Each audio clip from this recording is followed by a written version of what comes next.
Since the origin of the word, people have had an obvious need to communicate, both for need and pleasure.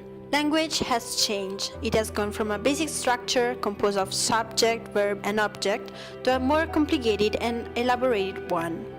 A language can lead to a war or describe a word based on a many point of view. We cannot state that there is only one language spoken in the entire world, but there are many different languages spoken which can change from one country to another. I believe it is important to highlight that it's very difficult to find two identical languages. There will always be nuances which differentiate one dialect from another. We do not realize how broad our linguistic heritage is, and most of the time we tend to stifle linguistic and dialect minorities in favor of uniformity and standardization concept of the language. Such ideas come from the human need to feel part of something, whether it is a system or a nation, even if it is different from many viewpoints. People in the course of history have tried to unite the world, to wipe out diversity, avoid misunderstandings and conflicts generated by multilingualism. The study about a universal language will fueled by two primary needs, which are important because they make us dividing the history of the study of universal language into large fronts, the religious one and the economic one. The first front includes the historical period that goes from the Babel Tower, that is to say the Confusio Linguarum, to 1600. The tool that will encourage the rediscovery of the original language is the will of people to come back to the origin, to rediscover the language that Adam had spoken. But what is the Confusio Linguarum?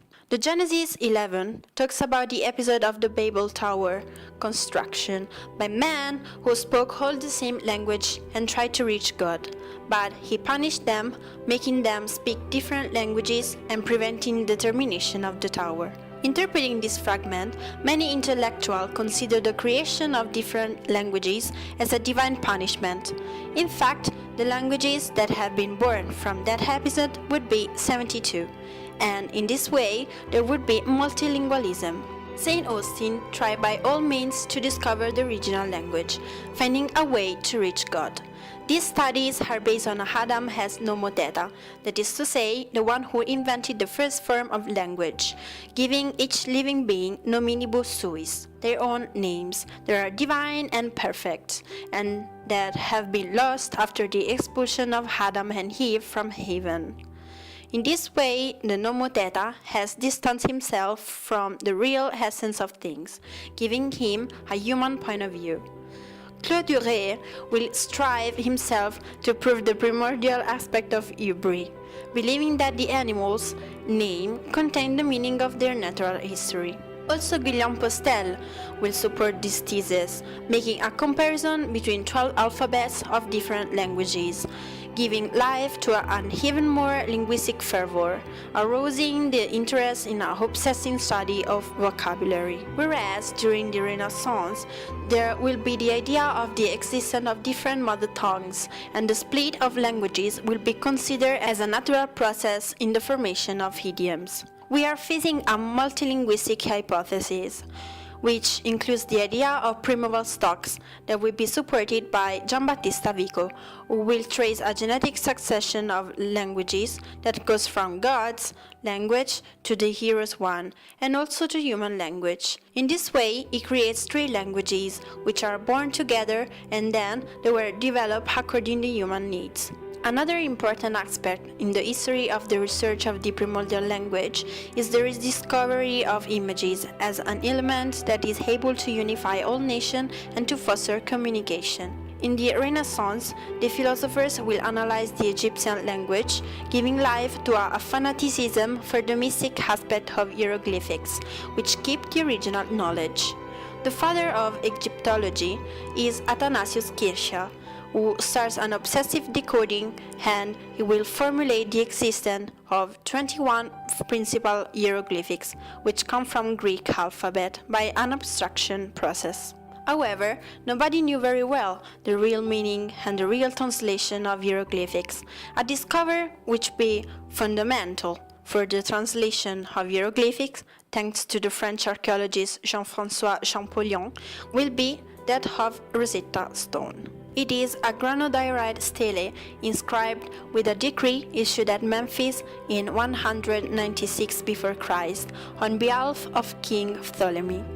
The decree appears in three scripts: the upper text in ancient Egyptian hieroglyphics, the middle version Demotic script, and the lowest ancient Greek.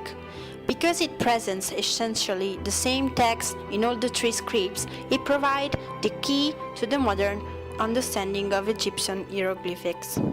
The second from concerns the period that goes from 1600 to our days, where the full of the research will be the philosophy and the market, with the creation of a more material and practical language. The philosophical aspect will prevail in the first years, with philosophers like Becher and Beck, who tried themselves to compose a language able to synthesize and analyze whole languages of the world by transforming all the key concepts in numbers from 0 to 10,000.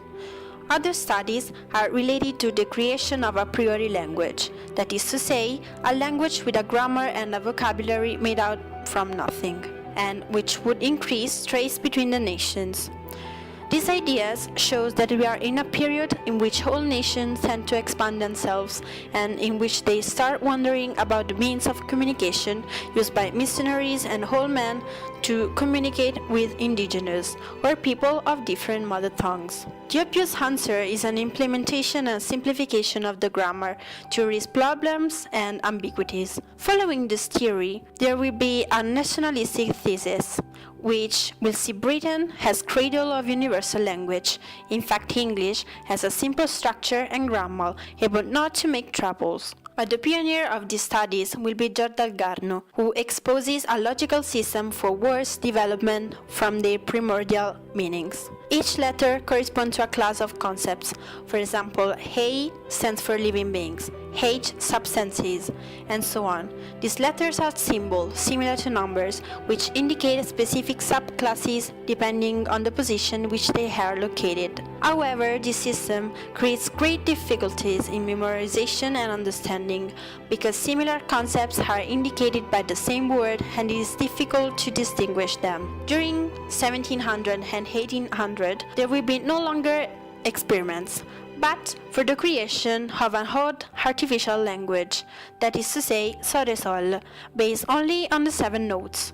Initially, this language appeared revolutionary and well-structured. The vocabulary is totally a priori, and words are created by combining the notes and putting the accents in different positions. Despite the novelty and the fame, Soresol has lots structural limits, and it will be soon forgotten. After the creation of Europe, people will work for the creation of international auxiliary languages, ILA, in order to facilitate a linguistic communion. These are a posteriori languages. Their vocabulary comes from natural languages and are usually chosen under recognizability criterion. The first great ILA was the Volapük, created by a German Catholic priest, Johann Martin Schleyer. The roots of the word in Volapük come from English and other European languages. Though its success, Volapük was soon clouded by another language, Esperanto. It has been created by a Polish ophthalmologist, Zamenhof, also known as Dr. Esperanto, and it was successful. In fact,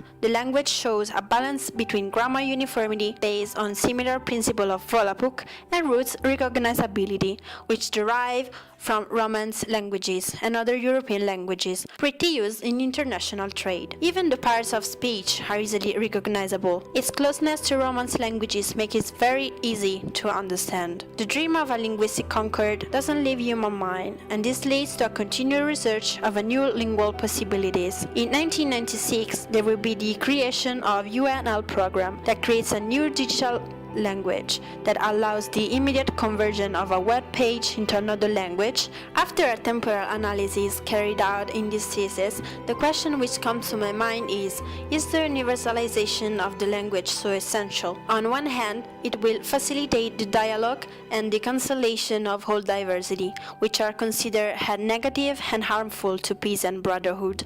There will be also an unprecedented globalization, which would also increase trades. If we were equal under linguistic point of view, would it be possible to maintain a tradition and habits unchanged, given that the language has always been the mirror of a society? Well, in my opinion, it's not possible to give an answer now. Let me finish this thesis with one of the most famous poems of the history, written by Alessandro Manzoni, Il 5 Maggio, in which he said, "Posterity will judge."